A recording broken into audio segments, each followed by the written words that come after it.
pernahkah kamu merasakan ketidaknyamanan saat berinteraksi dengan seseorang, meskipun mereka terlihat ramah dan tersenyum? Seperti ada sesuatu yang tidak beres, tapi tidak bisa dijelaskan secara langsung. Psikolog terkenal Carl Jung menemukan bahwa perasaan ini bisa jadi adalah sinyal bahaya psikologis yang tersembunyi. Bukan ancaman fisik atau kata-kata kasar, tapi sesuatu yang jauh lebih halus dan justru karena itulah lebih berbahaya. Jung menyebutnya sebagai proyeksi bayangan. Ini terjadi ketika seseorang menolak sisi-sisi dirinya yang gelap atau tidak disukai, lalu tanpa sadar melemparkan sisi itu ke orang lain. Misalnya, mereka menuduhmu memiliki niat jahat atau sikap negatif yang sebenarnya tidak kamu miliki. Tradisi spiritual kuno telah memahami fenomena ini jauh sebelum Jung merumuskannya secara akademik. Dalam Buddhisme dikenal konsep cermin yang menghitam, yang memantulkan kekotoran batin seolah berasal dari luar. Dalam kekristenan, kita mengenal metafora balok di mata sendiri, ketika menuding debu di mata orang lain. Padahal itu adalah hal-hal dalam diri mereka sendiri yang tidak bisa mereka terima. Orang seperti ini benar-benar percaya bahwa tuduhan mereka benar, sehingga sulit bagimu untuk meyakinkan mereka sebaliknya. Contohnya adalah seseorang yang diam-diam merasa iri dan tidak percaya diri, tapi tidak bisa menerima perasaan itu. Lalu ia mulai menuduh temannya sebagai orang yang sombong, haus perhatian atau merasa paling hebat, padahal temannya hanya berbagi pencapaiannya secara biasa. Masalahnya, mereka bisa sangat meyakinkan, karena mereka percaya sepenuhnya pada apa yang mereka lihat dalam dirimu, meskipun itu sebenarnya berasal dari konflik batin mereka sendiri. Bahkan orang lain pun bisa ikut percaya, karena keyakinan mereka tampak begitu kuat. Ada juga fenomena yang disebut Jung sebagai inflasi ego. Ini terjadi saat seseorang merasa dirinya sangat benar, sangat baik, atau bahkan merasa mewakili kebenaran atau moralitas yang tinggi. Mereka tak bisa menerima kritik dan menolak mengakui bahwa mereka bisa saja salah. Orang seperti ini kadang terlihat sangat bijak, religius, atau karismatik, tapi di baliknya ada bahaya besar. Mereka sudah kehilangan kesadaran diri dan terlalu menyatu dengan citra ideal yang mereka ciptakan. Ini seperti seorang pemimpin komunitas merasa bahwa semua keputusan yang ia ambil pasti benar karena ia dipilih oleh Tuhan atau memiliki visi yang lebih tinggi.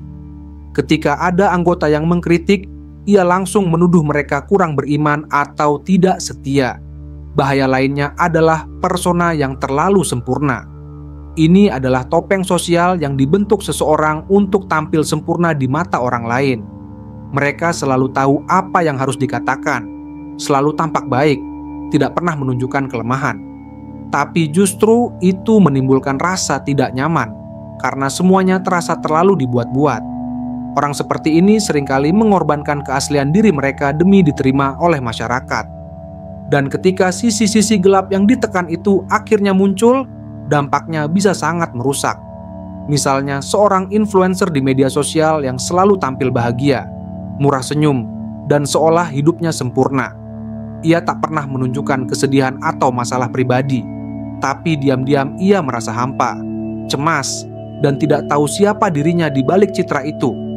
Ada pula keadaan yang disebut kerasukan arketip. Dalam kondisi ini, seseorang kehilangan fleksibilitas pikirannya dan terjebak dalam satu peran psikologis, seperti menjadi penyelamat, korban abadi, atau hakim mutlak. Mereka tak lagi bertindak sebagai individu biasa, tapi seakan mewakili kekuatan besar yang tidak bisa dibantah. Ini bisa sangat memikat, tapi juga berbahaya, karena orang itu tidak sadar bahwa mereka sedang dikuasai oleh pola-pola bawah sadar yang kuat.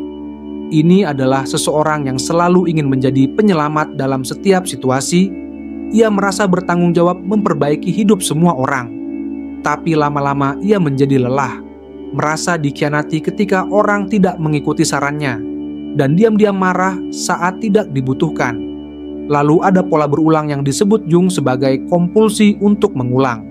Orang dalam kondisi ini tanpa sadar terus-menerus menciptakan situasi yang menyakitkan dan merugikan, seolah mereka terjebak dalam siklus yang sama.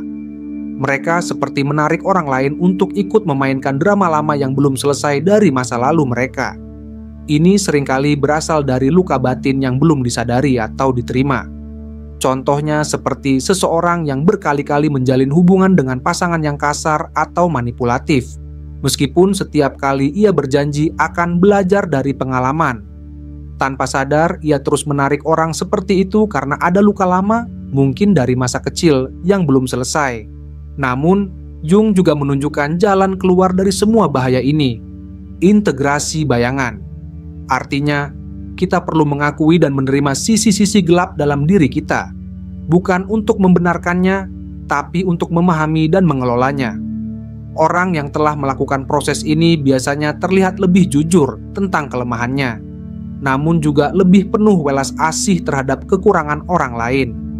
Mereka tidak pura-pura sempurna, tapi juga tidak membiarkan sisi gelap menguasai hidup mereka. Maksudnya adalah seseorang yang dulu suka menutupi perasaan marah atau dengki karena ingin terlihat baik. Kini, setelah mengenal dirinya lebih dalam, ia mengakui bahwa ia bisa cemburu, marah, dan egois. Tapi ia belajar mengekspresikan perasaan itu dengan jujur dan sehat, tanpa melukai orang lain. Kesimpulannya, bahaya psikologis terbesar seringkali tersembunyi dalam kepribadian yang tampak paling baik dan mulia. Tapi justru, dengan mengenali dan menghadapi sisi gelap diri kita bisa menjadi pribadi yang utuh dan benar-benar aman bagi diri sendiri maupun orang lain. Kalau kamu merasa video ini bermanfaat, jangan lupa untuk klik subscribe supaya nggak ketinggalan konten menarik lainnya. Dan kalau kamu merasa teman-temanmu juga perlu tahu hal ini, bagikan video ini ke mereka.